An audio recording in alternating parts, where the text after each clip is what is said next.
I'm Alan Weiss, and this is the writing on the wall.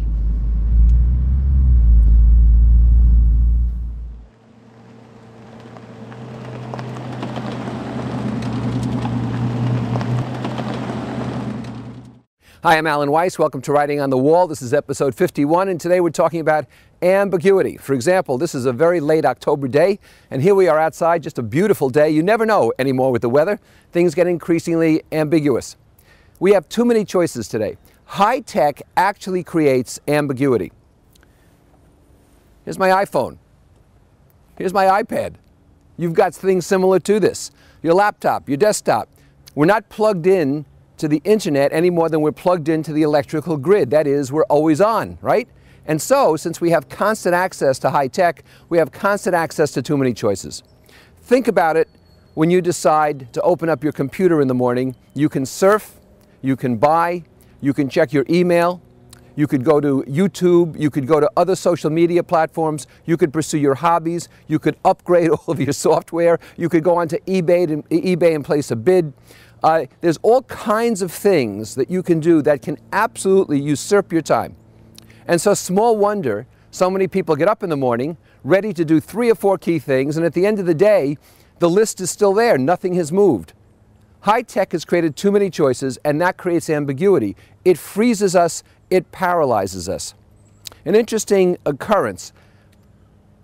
Investment firms have found that people with too many retirement choices make no retirement choices. That is, if you have stocks, and you have bonds, and you have derivatives, and you have all kinds of financial instruments in 17 different formulas, people put their money in 1% savings accounts in the bank. There are too many choices. In the old days, when it was stocks or bonds, they chose one. Today, too many choices. It freezes people. Ambiguity. And volatility, which we've been experiencing for quite some time now, only exacerbates ambiguity. The world around us is less predictable, and so pessimism prevails. When we have ambiguity, the default position is to become pessimistic. I can't control it, I don't know what will happen tomorrow, I probably can't influence it. And so we give way to this pessimism. We have too many conflicts today that overwhelm us. There's too much entertainment, and there's too much ability to record entertainment, and there's too much diversion. And when I say too much, there are hundreds and hundreds of cable options. There are broadcast options. There are time-shifting options. There are music options. You could spend your whole day playing video games and never play the same one twice. You could play those games right here on the iPod or the iPad. And so the problem is, there's so much diversion, there's so much potential stimuli, that if we try to sample it all, we have no time left. We see political ads that conflict with each other.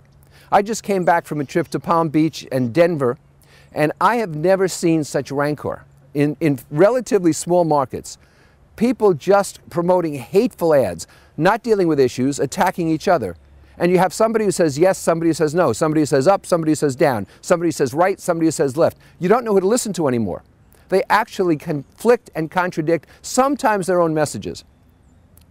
You have authorities predicting incorrectly. We're at the end of a hurricane season here in the Northeast, and it's been a very calm hurricane season. It's been a calm hurricane season with just 1 or 2 exceptions in the Caribbean and on the coast in Florida.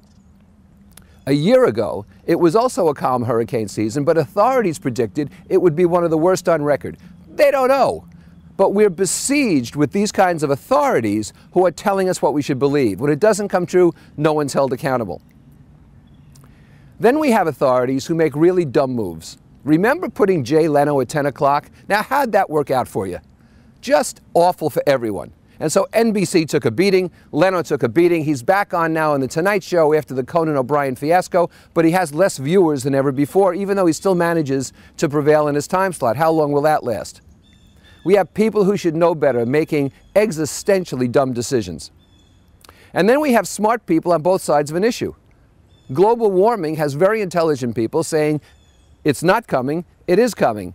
It is coming, but we can't do anything about it. It is coming, but we can do something about it. To whom do you listen? I don't know. We have a lot of knowledge, but little wisdom. It's one of the problems with ambiguity. We were able to put a man on the moon within 10 years using obsolete technology by today's standards. But we were caught short by the power of Katrina several years ago, and we didn't look so good with the BP oil spill either. We can't handle natural and man-made disasters very well. And so we have all this knowledge, but very little wisdom. Right now, as I film this, we're getting warnings about traveling to Europe. We're told that there's going to be some kind of terrorist activity and it's riskier than ever. But no one tells us what to do. No one tells us not to go. No one even tells us what to do when we go. They simply say, be alert. Well, that's fine. The more we learn, the less we know. Isn't that ironic? The more we learn, the less we know. Do you know that dinosaurs rule the earth? I don't mean the little ones. I mean the big, large, mind-blowing dinosaurs rule the earth for 200 million years. We've been here about 10,000, and we consider them unsuccessful. A lot of ambiguity. One thing I'm certain about, Koufax, you need a biscuit. Let's go. Let's go, Koufax. Come on, Koufax. Get in the car. In the car. Good boy.